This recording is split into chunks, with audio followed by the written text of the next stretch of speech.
Hello, and welcome to another vlog. Let's go.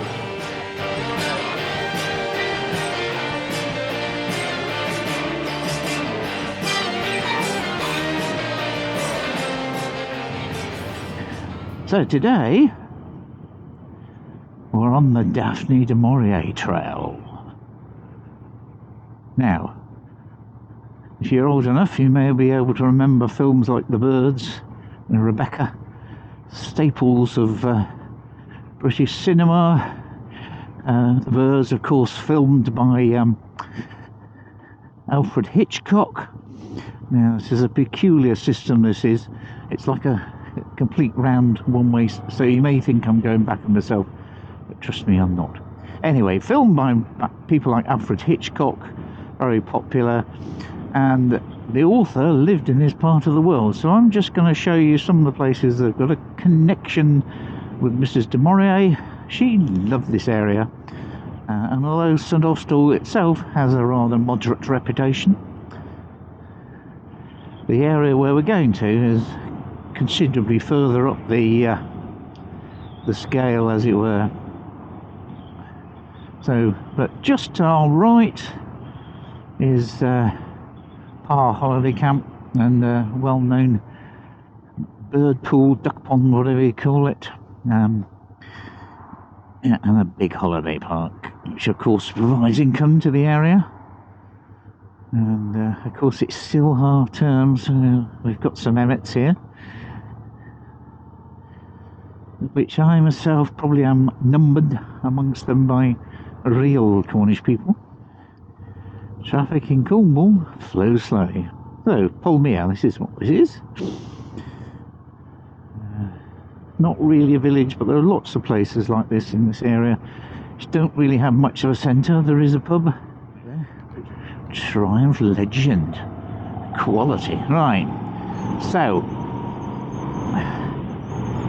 going up this hill, which is one of the many, and if it was completely untraffic here, it would be a pleasure to ride, but it rarely is, especially in the summer season.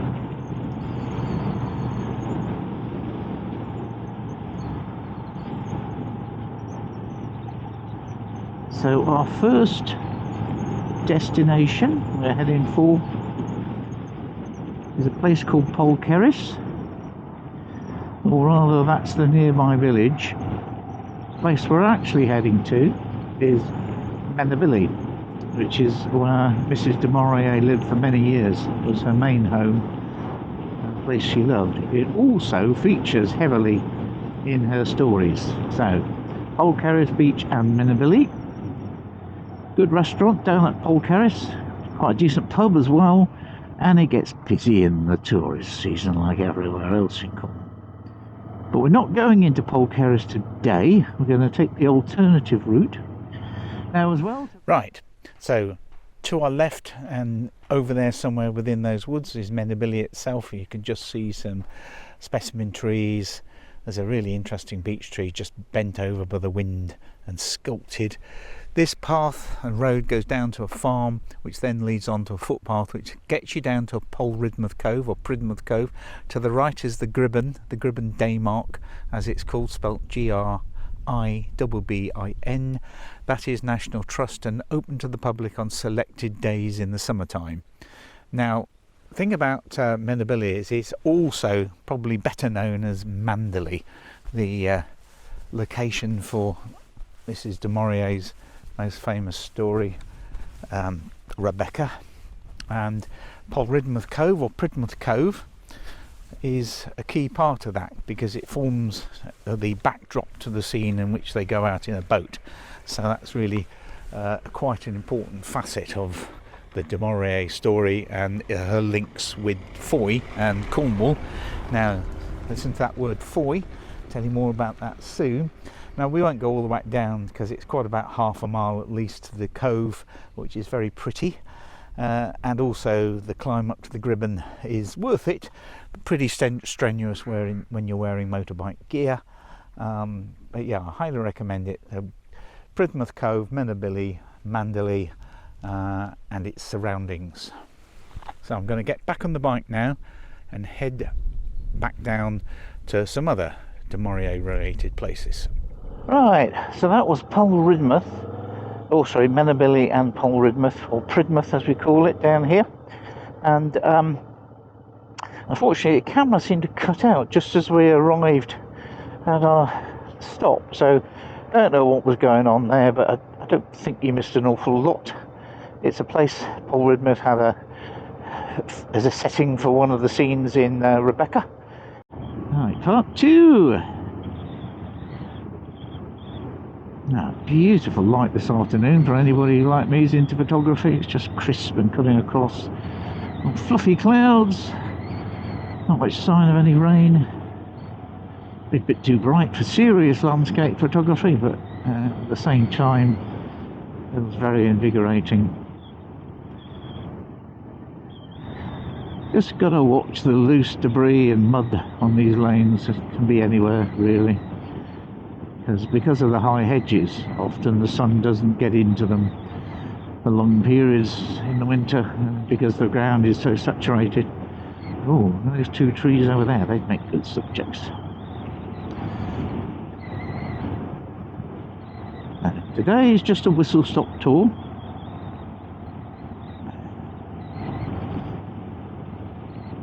So back down the hill, or back to the end of this, and take a right and head on into Foy. And I'll tell you the pronunciation of that name because that does get a lot of tourists into trouble. So right here, bit of a nasty one really. This camera is all wrong really. Yeah, and of course there are cars. Why wouldn't there be?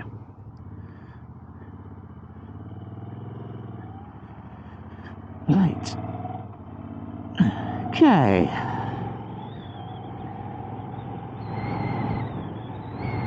Right. Heading towards the small and rather upmarket town of Foy. Now, next time you see a town sign, read it, and then I'll explain what the pronunciation actually is. So we have 2 options here: turn right to go into the main town, turn straight on to take the alternative route,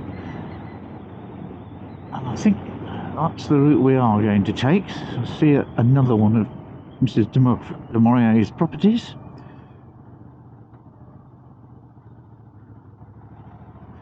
Okay. And you'll see the sign towards Car Ferry, the Dinnick. A very picturesque ferry, the only means really of getting across to the neighbouring village of Polruan, which stands literally across the estuary of the Foy from Foy itself. But the road round to it is long, and the ferry is often the best way to visit. But when I was working in this area, I'd often allow an hour to get to a destination 6 miles away. So yes, that sort of emphasises the isolation and rurality factor. Now I've got to concentrate on this lot. There's an awful lot of loose debris on these roads at the moment. I think there might be some building going on down here. Yeah, it's probably the main thing that slows people down, and then there's the slow-moving tourists, the slow-moving locals, tractors, boats, walkers and their dogs. It's not a place for high-speed manoeuvres of any kind, really. Just sit back and enjoy the scenery, which is very pleasant. Also listen to your exhaust, eh? Now that is the main, or the route back from the town, because the roads are so narrow that very often they're sort of one way, but sometimes they're 2-way as well, which causes consternation to tourists. Now, town sign up ahead, can you see it? Reads Foy. Oh, correct pronunciation is Foy, so miss out the middle bit basically. So You can say fully to a local resident you'd like to get a brownie point or two. Although, yes, it's a nice place for you. I've visited many times. I know people who live here. There are good shops here. It is quite twee in places. You know, if you want to buy something useless for your great aunt Gertrude, you can, and it'll cost you a pretty penny. If you want to eat out and have nice meals, it's also a good place. But it gets hyper busy in summertime, and it loses all its charm when there are literally hundreds of thousands of people wandering about. So what we will do now is we will take a diversion into the car park near the Bedinic ferry, maybe take a picture or two, and I might even buy an ice cream or something. So here we go. Let's go into the motorcycle parking where I don't have to pay. Hella's yard, that's a good Cornish word. Hella, it's basically a word for somebody who's a bit off their tether, a firebrand, a mischief maker, you know, your Oliver Reed of the Cornish world. Right, so here we are.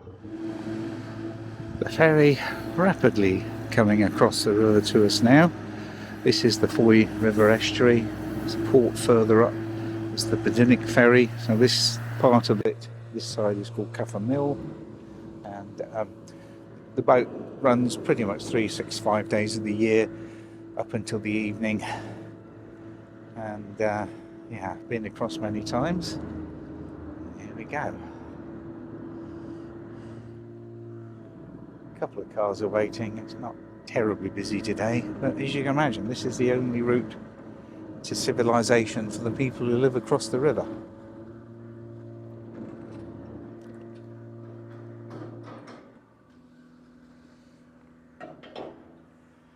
And on the other side of the river, where the slipway is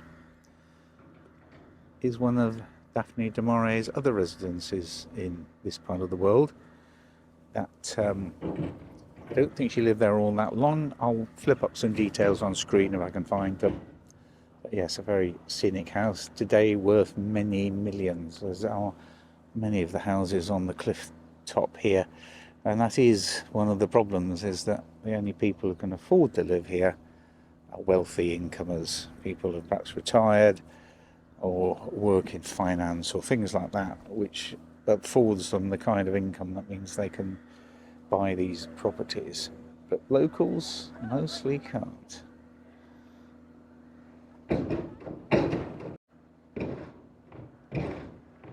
Ferrymen are very helpful, actually. In my job I have to cross quite a lot, so they let me go free. So yeah, props to the Bedinic ferry people. Well, that was Cathermill and Bedinic ferry, the old school, I think, over to the right there. Yeah. So now we're going to go over to the other side of town to see if we can see the last in this trio of residences of the famous author, who also wrote a novel called Frenchman's Creek, and that's for almost the next estuary down, the Helford River. So one of these days I'll take you there. There's quite some interesting places to explore in that neck of the woods as well. A few stories to tell, and some people I know in that part of the world, and a very fine pub. What more could you want? Two very fine pubs? Okay, let's not go down the rabbit hole of that particular train of thought. So, yeah, rise it down, Poodle up the hill, no speed merchant's shop.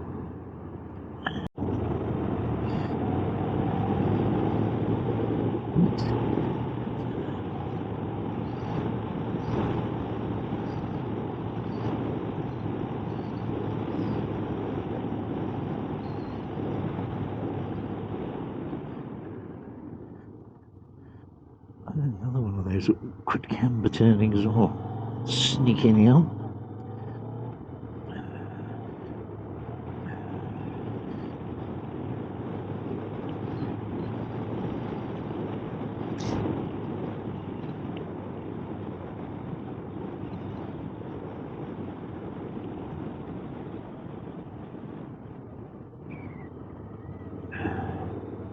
You might have seen a sign there saying Atlantic Road, and that's in relation to a bay called Atlantic Bay, which is the other road that goes to Ruin. One of these days, as I said, I'll take you through that, because there are some very nice sights there. If I've got any relevant pictures, I'll stick them up during the course of this vlog to illustrate things.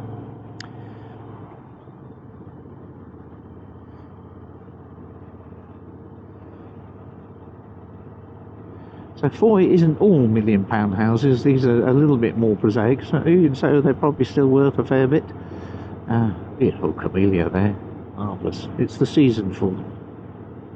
That's the local school, and this way to Ready Money Beach, which is where we're going. Let's take that visor up again. But,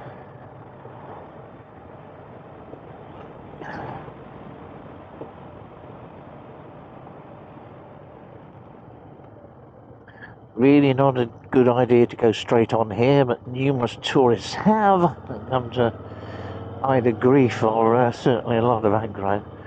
There's a sort of place with all the towers and things that belongs to the local landed gentry. It's not open to the public. The nearby church is, though. That's well worth a visit. And right, here we have our first Tesla of the day.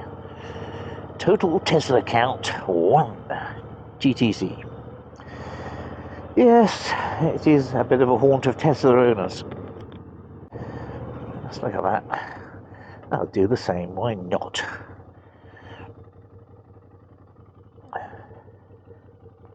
So, over there, Ruin. What a beautiful little place it is.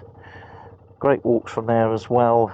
A couple of pubs, one little shop, and a surgery of all things. So, yeah, well worth a visit.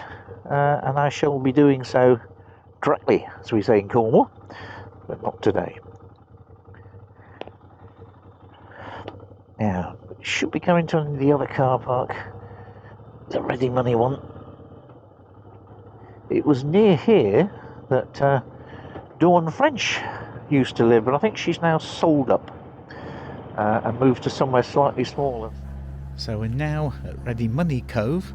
In front of us, the former residence of Dawn French, Neptune Point. I don't think she lives there anymore, as I've said.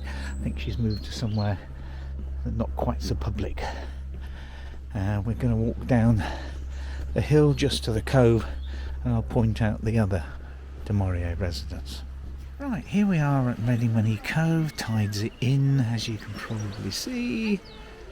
On the point, on the distance, is St Catherine's Castle. There are earthworks there and stuff from the, I think, Napoleonic Wars, or possibly King Henry's time.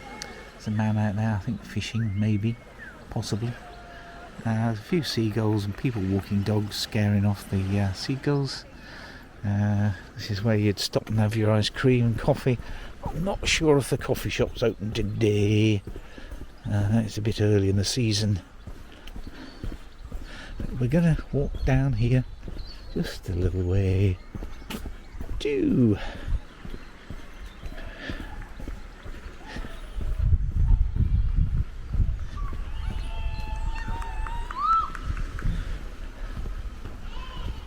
this house, which is the last of the houses that Daphne Du Maurier used to live in the Foy area. So, this is Ready Money Cove. There's a few tourists milling about, people swimming out there. Marvellous.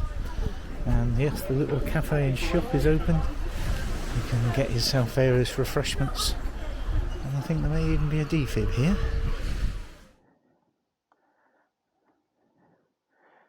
There you are, Uncle Longbeard, one-handed.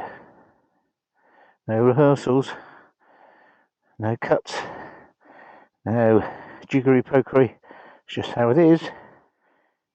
Right, that was Ready Money Cove. On the way home, we might take the more interesting route, just to spice it up a bit. So, let's go.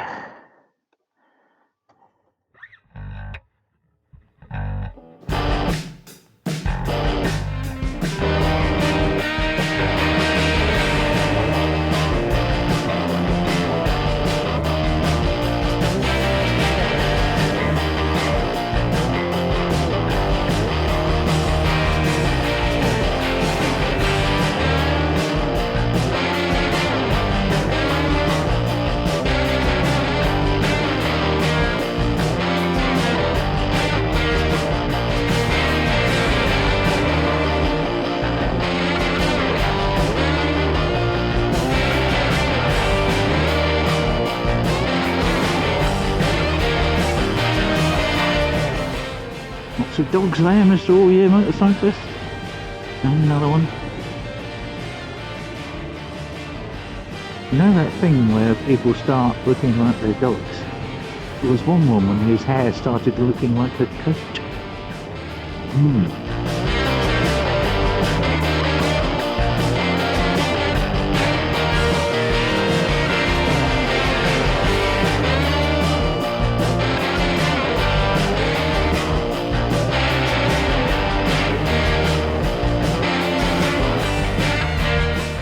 Let's take the scene. I also don't have to follow Range Rover, Sport or whatever it is.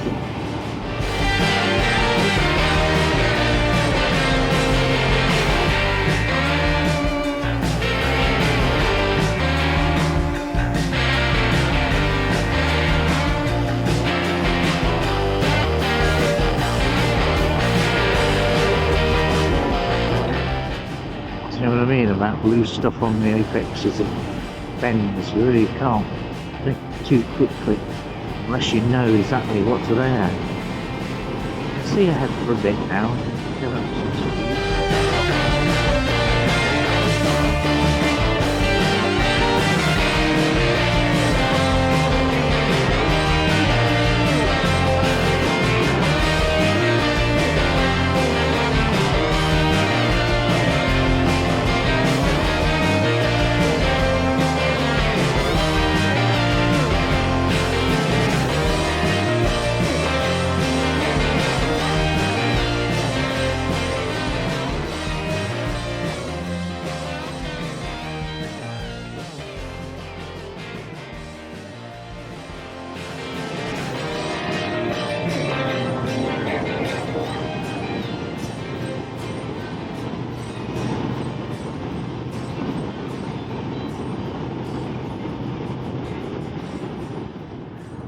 Let's go this other way, Tranaithon Manor, Tywardreth, Blazy.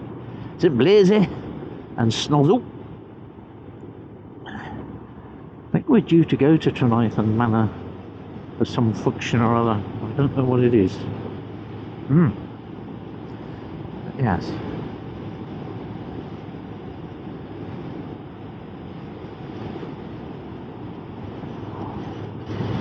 Yeah. Nice view across those open rolling countryside that slightly off limits for tourists. They tend to flock to the seaside places. There's Tranaithon Manor. An afternoon tea, 1 till 5. Chucks away. Go there then. I don't know whether they accept a scruffy bloke on a motorcycle. Might have to dredge my other half out. Try and put some respectability. Things. Alright, slow down again. I don't know what this corner's on. Can't really put anything into it. Just enjoying the pot. Oh, look at that light on the hills beyond. Brilliant!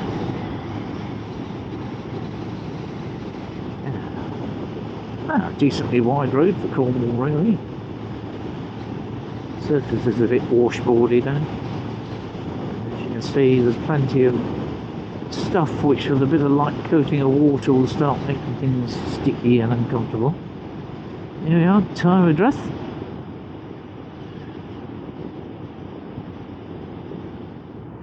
I know that place to the left, Trecarrow, visited many times in a professional capacity.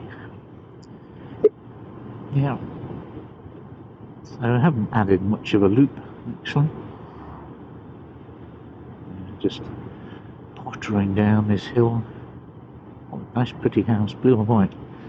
Like the Mascari.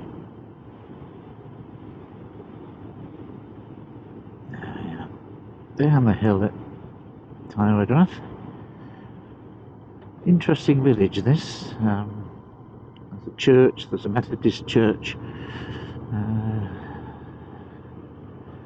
The church has a gravestone in there, and I'll refer you up there to the video which features it, my little village photo walk of no less than George Best himself.